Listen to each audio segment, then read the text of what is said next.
Hi, I'm Jim Neidner. Thanks for joining us in this home video to update your kitchen, which is one of the best payback values in any project you can embark on when it comes to remodeling. None better than your kitchen. You can remove the cabinets, you can remove the flooring, you can remove the surface countertops. You can do wonders in kitchens. You can put in vaulted ceilings or cathedral ceilings, a host of things you can do in a kitchen, and typically you get good payback values on any of those remodeling projects for the kitchen.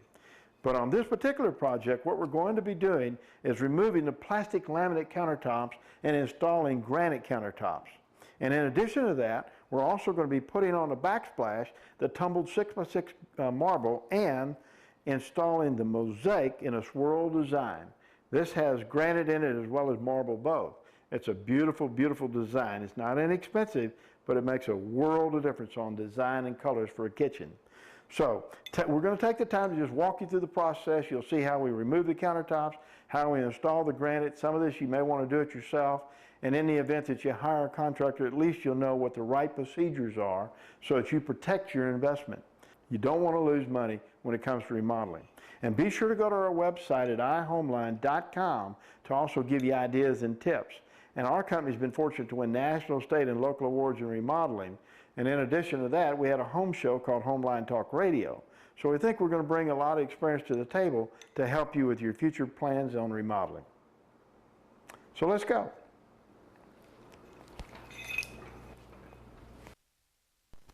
Okay, well, this is the fun part. This is the part in remodeling that I enjoy the most. Tearing something out and putting something in new. A lot of fun, a lot of mess, but when it's all done, it's absolutely beautiful. It makes a world of difference.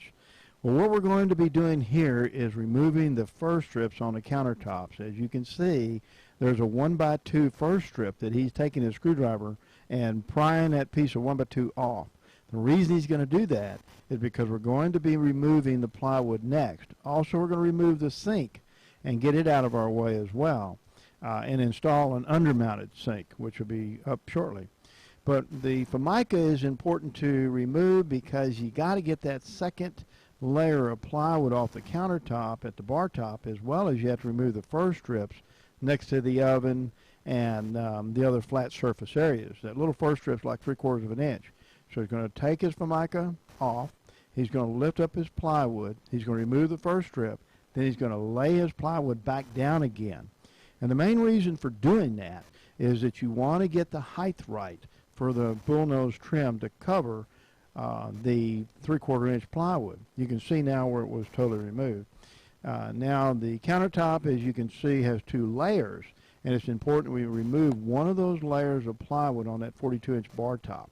Again, our goal is to make it where when we install our granite and the bullnose trim goes over that edge, you don't see any plywood whatsoever. If you leave that second layer of plywood on, then you would see the plywood once your bullnose and your granite was laid on top of that counter. So it's important to get it where it covers the plywood totally. Sometimes they'll take a hammer and chisel and just chip off the second layer on the bar top. And then sometimes what they'll do is they'll just take the top off totally and put in a new piece of plywood. But in this case, we're just going to remove it by taking a hammer and chisel and remove that second layer. Grinding the granite is important on a job site. The bullnose trim is put on at the shop, but the fine grinding and touch-ups will be done at the job site. Bullnose trim that we're using here is a full 1/4 round trim. There's a lot of bullnose trims out there. This is what it looks like when the sink is totally removed. And again, we will be installing an undermount sink.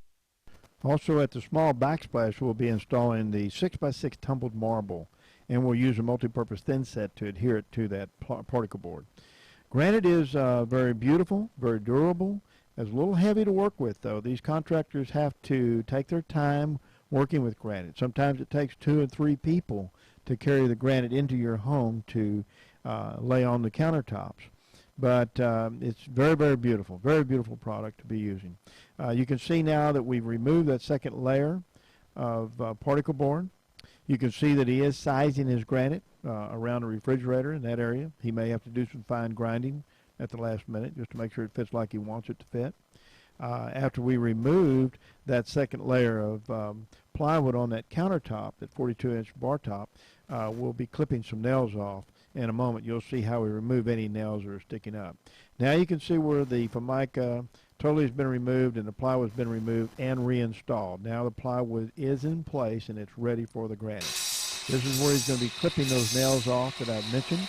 After removing that first layer, it left some nails, so he's getting that ready for the granite to be installed. Granite will lay nicely now. You don't have to worry about putting any first strips underneath the granite bullnose edge because it's installed properly. It doesn't take but a minute to get the surface ready. And in this next coming scene, you'll see that we've already installed the top. Both tops are installed, plus the undermount sink is installed. And we really do like those undermount sinks. They really work well. When you lay a sink on top of the granite, sometimes water can seep underneath it. Here, if it's undermount, it really does seal it out tight, so water doesn't come in underneath your sink on the edges. Another thing I want to mention, there's a little bit of Formica plastic laminate still left that we're going to be removing, and it shows you that we'll take the wall plugs apart and remove the plug plates and the rest of that Formica, and then we'll start installing our ceramic tile. You can also see that the granite now has installed the flat surface area around the oven, and here goes our tile contractor. It doesn't take him too terribly long, but dealing with mosaics, you have to be very careful. Each piece is cut individually, and those mosaic designs are very, very pretty, and you don't want to crowd the setting time. Allow the mosaics to set for at least an hour or so before you put your next course of tile on it. But this works nicely when you have your granite already installed. It gives him a good working area to put his first course of tile. Then he installs his mosaic liner, and then he installs the rest of the tile from there. The big thing to keep in mind when you're working with ceramic tile is that there are several thin sets to work with, and what we recommend is that you use a multi-purpose thin set. It adheres well for any of the glue that's left over on the backsplash, works well for the plywood backsplash. As you can see, there's plywood here. Multi-purpose will be used there. Also, we recommend that you caulk real well behind that sink with flexible caulking, so it keeps moisture from traveling inside and behind the ceramic tile. Now we're grouting with the sanded grout. It works well with the 1/4-inch grout joint. You use sanded. The real trick to running ceramic tile is to keep your areas perfectly clean. And that means your contractor should keep using the sponge over and over with clean sponges to wipe down any excess grout that's left on the backsplash. The less dirt and grime and grit and residue, the easier it is to remove the surface film with a polish rag instead of having to use acid. We don't like to use acid if we can prevent it. If you have to use acid, it is acceptable, but you have to be very careful with acids around polished stones like marble and even granite.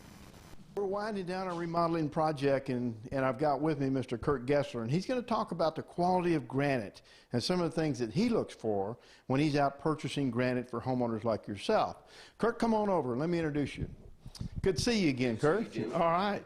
Tell us a little bit about what's important to you when you're looking for granite, like you've done for this particular home, and why you think it's important to get good quality and get good installers, and where your product came from. My name's Kurt Gessler. I've been in the granite and stone and tile business for about 15 years. And the important thing about picking out granite, when you go to select your granite, we purchase through companies who, such as Stone Marketing, who really go through, they comb through their containers and they pick out the highest quality materials to sell. They don't want to be out there selling bad material to installers and fabricators such as myself, because it reflects bad on the industry and of course them. But one thing to look for in granite would be you want to find the granite that has, the main thing when we're looking at slabs, you don't want to find any cracks in the slab or hairline cracks that would cause the granite to be weak. Upon installation, it would crack and be a mess. So we comb through our slabs after it's been combed through the first time by our distributor, and after that is done, we bring the granite to our warehouse where we do all our fabrication, and prep for installation. The next thing I'd like to speak about would be the custom edge work that's available and able to be done. A lot of customers, a lot of companies such as myself aren't able to do what we can do because all of our edge work is done by hand. There's a lot of expensive machinery out there nowadays that can do edge work, but we believe in doing custom edge work. All the edge work that the customer would like to have, we can do it, and we do it all by hand. We have probably 20 to 30 types of edge work that's possible to do, if not more, and we do all that ourselves, like I said, by hand. And when you're installing the granite, I'm going to go back to installation, you want to check when your granite's installed, who's ever installing it, you want to make sure that when your unions or your seams are put together, you should have a 1/16 or less of a seam, and it should be so smooth that you should not be able to catch a razor blade on it if you were to go back and forth on it. It should be that smooth. Well, Kurt, you guys have really done a beautiful job. Why don't you mention now to our viewers about care and maintenance? I think it's so important that they really understand that granite is a very durable product, but it does require some maintenance.